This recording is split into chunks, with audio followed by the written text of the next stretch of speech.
Bienvenidos a la quinta sección de la primera parte de nuestra serie Cómo identificar la verdadera iglesia. Estaba por darles un ejemplo de cómo han sido alteradas una buena cantidad de versiones de la Biblia, principalmente modernas, por hacerlas proceder de textos griegos corruptos o alterados. Este tema no he de tocarlo aquí porque ya está bastante desglosado en la serie Alterando la Palabra. Pueden verla con ese título. Allí están todas las informaciones necesarias sobre esto y cuáles fueron los textos alterados. Bueno, algunos, porque analizo allí unos 40 textos y los textos alterados son más de 1000, sin exagerarles. Hay algunas versiones que han sido sumamente afectadas por venir de textos griegos alterados, del texto crítico, que actualmente es en el que se basa las sociedades bíblicas para sus traducciones. Pero esa información está en esos videos y en ese material que está también en texto, se llama Alterando la Palabra. Les iba a dar un ejemplo nomás, que ya está en ese video, en ese material, pero para los que no han tenido acceso a eso, vean uno de los tantos ejemplos, que algunos inclusive dicen, eso no altera para nada la Biblia. Veamos si es así. Juan 6, 47. Juan 6, 47. Hay aquí una declaración de Jesús que en las versiones modernas basadas en el texto crítico alterado de sociedades bíblicas dice totalmente otra cosa. Leamos lo que dice, estoy leyendo en este caso de la Reina Valera del 60. Dice así: de cierto os digo, el que cree en mí tiene vida eterna. De cierto os digo, el que cree en mí tiene vida eterna. Si usted lee este texto en las versiones modernas, hablamos de la Nueva Versión Internacional, la Reina Valera 2000 de Sociedad Bíblica Emanuel, editada por Apia,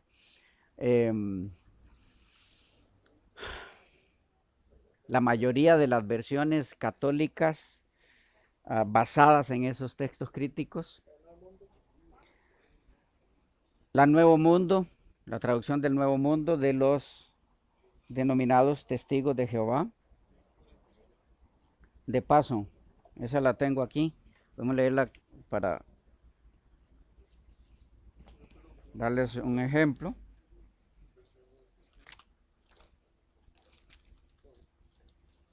Dice algo muy distinto.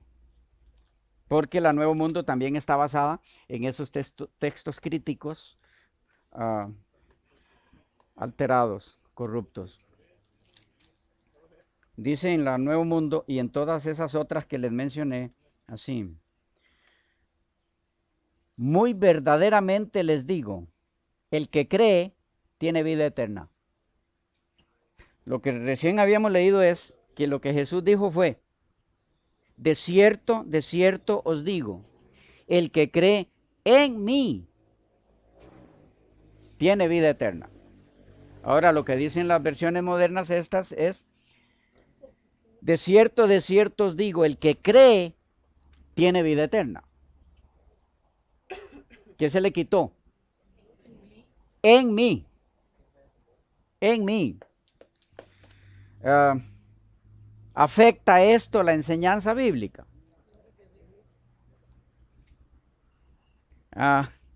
Si Jesús dijo que el que tiene vida eterna, él es el que cree en él. Mientras estas versiones, estas traducciones, lo que nos dicen es que el que tiene vida eterna es el que cree, sin decirnos qué. Solo el que cree. ¿Es eso lo mismo? Es que si el que tiene vida eterna es el que cree, sin especificación de qué, sino solo que crea, entonces tiene vida eterna el que cree lo que quiera creer. Es decir, no hay quien se pierda porque todo el mundo cree algo. No importa qué, pero todo el mundo cree algo. Entonces, esta alteración se hizo influenciada por la doctrina del universalismo, que es la enseñanza de que nadie se pierde. Todos al final llegaremos a ser salvos, que es otra doctrina contraria a la Biblia. Pero estoy dándole solo un ejemplo de un texto nomás, son más de 1000. Estoy trabajando en eso, de los más de 1000 textos alterados, y esperamos dentro de algún tiempito poder ofrecerles eso ya en texto y en video. Pero va a llevar un tiempito todavía. Bueno, entonces la Biblia como palabra de Dios es la norma de la verdad, que debe ser el fundamento de esa iglesia del Dios viviente, para que pueda ser esa iglesia columna y baluarte de la verdad. Claro es ahí, pero la Biblia tal y como fue dada por Dios a sus profetas, el Antiguo Testamento, y a los apóstoles del Nuevo Testamento. Y las traducciones de esa Biblia original que sean fieles, que no alteren lo que se dijo originalmente. ¿Claros en ese punto? Allá hay una intervención. Quiere decir esto, igual que el punto pasado, el punto primero, en relación a que no es solamente creer o predicar o enseñar que Jesús es el medio de salvación. En esta parte de la escritura, no es solamente creer que es la palabra de Dios, creer que es la verdad, sino que sea la correcta. Sí, no es solamente que esa iglesia cree y enseñe que la Biblia es la palabra de Dios, sino que tenga claramente identificada cuál es esa Biblia que es la palabra de Dios. O sea, la responsabilidad es mayor, porque ahora le toca investigar a profundidad si realmente lo que tiene como la palabra de Dios es realmente la palabra de Dios. Si es una traducción fiel a los idiomas originales. Ahora, tengo una pregunta, pastor. Si dado X denominación o nosotros mismos creemos que es la palabra de Dios, la Biblia, no conocemos las alteraciones, nos quita eso en cierta forma el estar en el error o, No, o el estar, digamos, enseñando de alguna forma que no es la palabra fiel del Señor. no nos quitaría, o a esas personas que estén en esa circunstancia, no les quitaría el estar en el error, porque estarían en el error, utilizando un libro que les han hecho creer que es la Biblia, pero es la Biblia alterada. Lo que pasa es que si esas personas ignoran eso, no recibirán de parte de Dios juicio por eso, porque serán juzgados de acuerdo a la luz que hayan recibido. Y si lo que manejan es una Biblia en una versión alterada, lo que les va a suceder es que se les va a complicar un poco llegar a la verdad. Se les va a complicar, no va a ser igual de fácil que si tuvieran la Biblia traducida en la forma correcta. Pero eso no afecta su relación con Dios en lo que tiene que ver con que Dios los haga culpables a ellos porque es lo que tienen y es lo que saben. Y Dios en su misericordia se encargará de hacerle llegar la información para que ellos lleguen a la traducción correcta.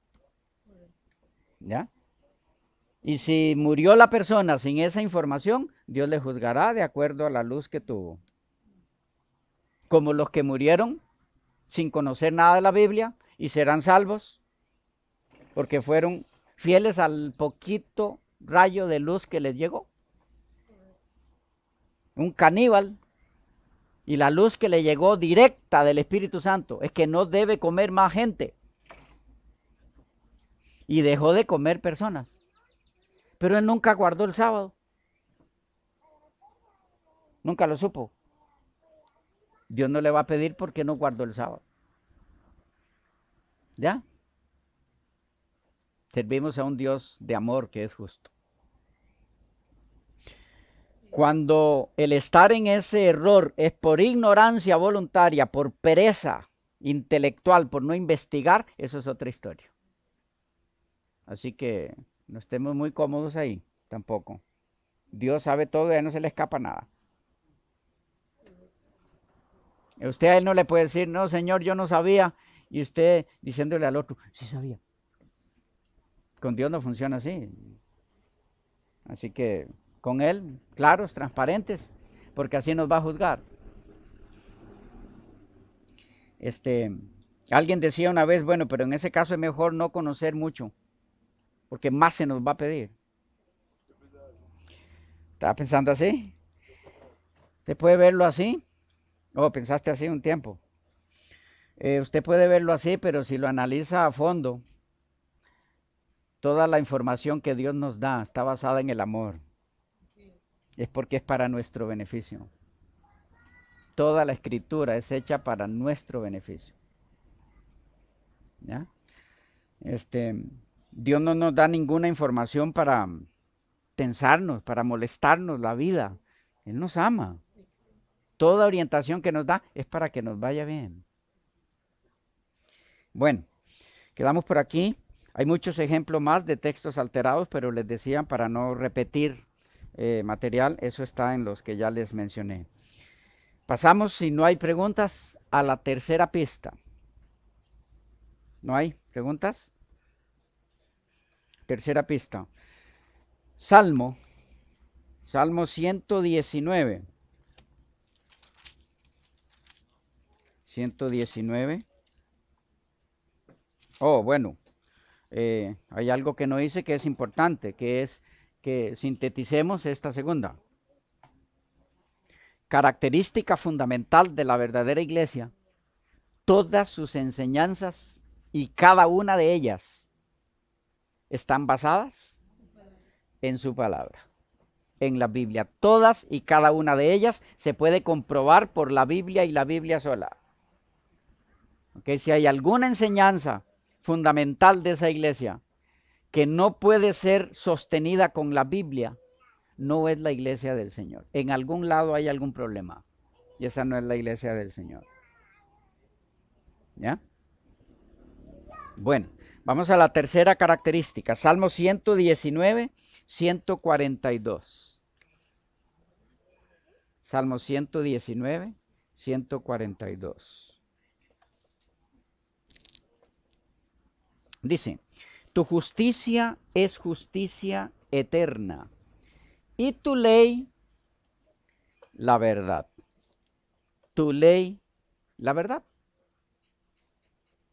¿Qué es la verdad? Ahí. La ley de Dios. La ley de Dios. Con este punto tenemos algo muy parecido al anterior. Una problemática muy parecida a la anterior.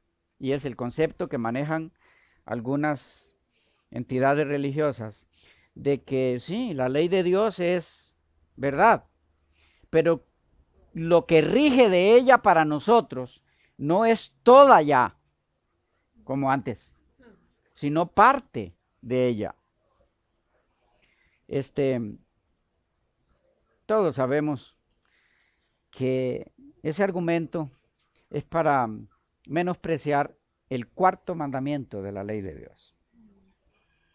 ¿Okay? Para no darle mucha vuelta al asunto. Es para decir que ya el día de guardar no es el sábado de los 10 mandamientos, sino el domingo.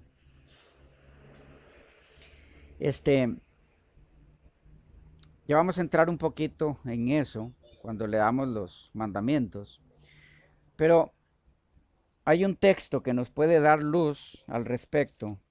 Es el mismo Salmo 119, 86. Salmo 119, 86. ¿A cuántos de sus mandamientos es que Dios llama la verdad?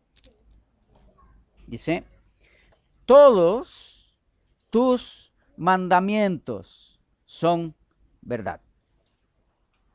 todos tus mandamientos son verdad. Entonces, esta característica de la ley de Dios como la verdad está impregnada en cada uno de los 10 mandamientos. Es el mismo asunto que con la palabra de Dios.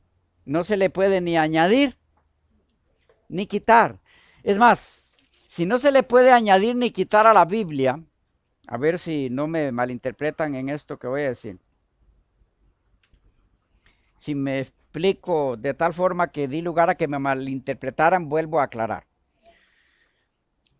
Si no se puede quitar ni añadir a la Biblia, que fue inspirada por Dios en la mente de sus escritores, para que ellos la pusieran por escrito, tanto profetas en el Antiguo como apóstoles en el Nuevo, con mucho menos razón podría añadirse o quitarse de la ley de Dios que fue escrita directamente por el dedo de Dios. Y lo que no quería que me malinterpretaran es que entonces los 10 mandamientos son más inspirados que el resto de la Biblia. Porque no es eso lo que quiero decir, me le captan el punto. Lo que quiero decir es que si tiene la autoridad divina, aquello que escribieron los hombres, inspirados por Dios, ¿cuánto más debemos ver eso en lo que fue escrito con el propio dedo de Él? ¿Ya? Con mucha más razón. No se le puede ni quitar ni añadir. ¿Ya? Repito, no es que son más inspirados los 10 mandamientos al resto de la Biblia, sino que por alguna razón Él decidió que esa porción de la revelación al hombre viniera directo de su dedo. Porque si analizan a fondo, la fuente de la inspiración del resto de la Biblia y de los 10 mandamientos es la misma. ¿Por qué? ¿Quién escribió los 10 mandamientos? Dios, pero ¿con qué? Éxodo 31. Éxodo 31. Los 10 mandamientos les dije, ¿verdad? Ok. Éxodo 31, 18 dice: y dio a Moisés, cuando acabó de hablar con él en el monte de Sinaí, 2 tablas del testimonio, tablas de piedra escritas con el dedo de Dios. Fue el dedo de Dios el que escribió los 10 mandamientos. Y la Biblia, el resto, además de los 10 mandamientos. ¿Ah?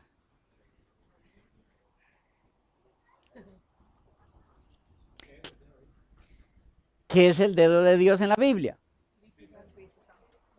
¿Sí? Ustedes saben, en Mateo 12,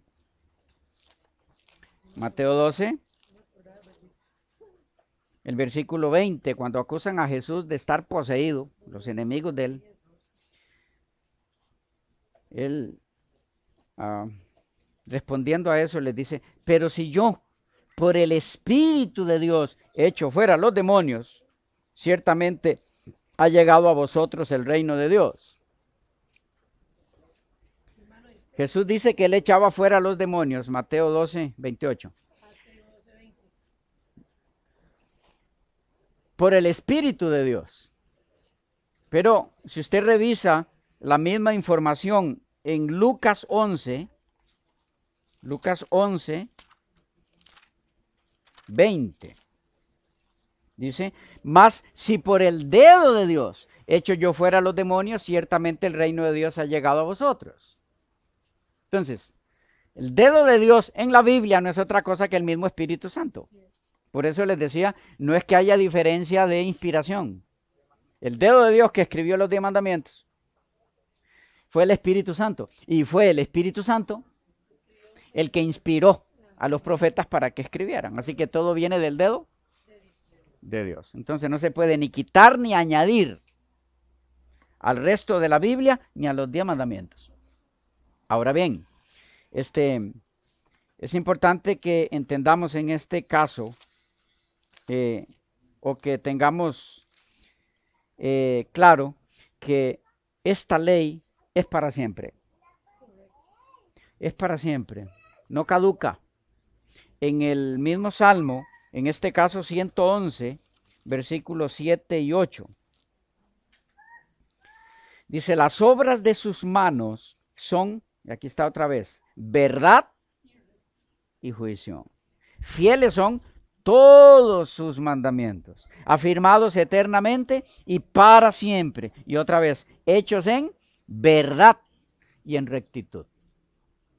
La ley de Dios es el fundamento mismo de la verdad. Pero insiste después de mencionar al inicio y al final que ellos son la verdad, la parte del centro, dice, todos sus mandamientos son esa verdad. Es por eso que leemos en Santiago, ahora en el Nuevo Testamento, Santiago 2:10. Santiago 2:10, para ver si esto es asunto solo del antiguo. Dice, porque cualquiera que guardare toda la ley, que es ¿qué? La verdad. Cualquiera que guardare toda la ley, pero ofendiera en un punto, se hace culpable de todos.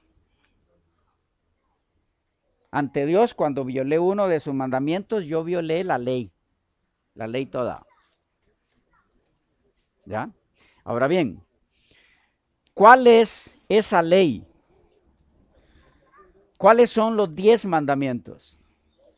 Yo quiero compartir con ustedes a partir de este momento eso. ¿Cuáles son los 10 mandamientos? Porque hay mucha confusión en esto. Pero como hay en el mundo tantas creencias distintas en el ámbito religioso, yo voy a hacer lo siguiente hoy. Vamos a leer en la Biblia cuáles son los 10 mandamientos. Vamos a leerlo desde el libro que es autoridad para el mundo protestante, la Biblia en versión protestante. Para eso vamos a hacerlo de la versión antigua, la versión Reina Valera antigua, que es una versión autorizada para el mundo protestante. Pero también vamos a leer los 10 mandamientos para beneficio de las personas que estén mirando este video y que pertenezcan a la fe católica. Vamos a leerlo de una versión católica. También vamos a leerlos de la versión Nuevo Mundo para beneficio de los que se autodenominan testigos de Jehová. Vamos a leerla de su Biblia, la ley de Dios. Y finalmente vamos a leerla para beneficio de los mormones del libro Mormón, la ley de Dios. Entonces tenemos un trabajito por delante que nos va a llevar algo de tiempo. No, aquí la vamos, leyendo. Vamos a leerlo primero en la que tengo aquí a la mano. Perdón, esa es la 60.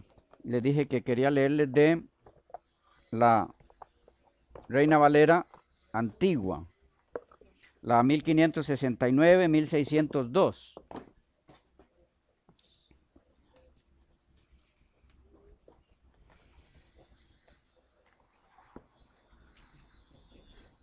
¿Se fue el tiempo? Ok, lo dejamos por aquí y continuamos en la próxima.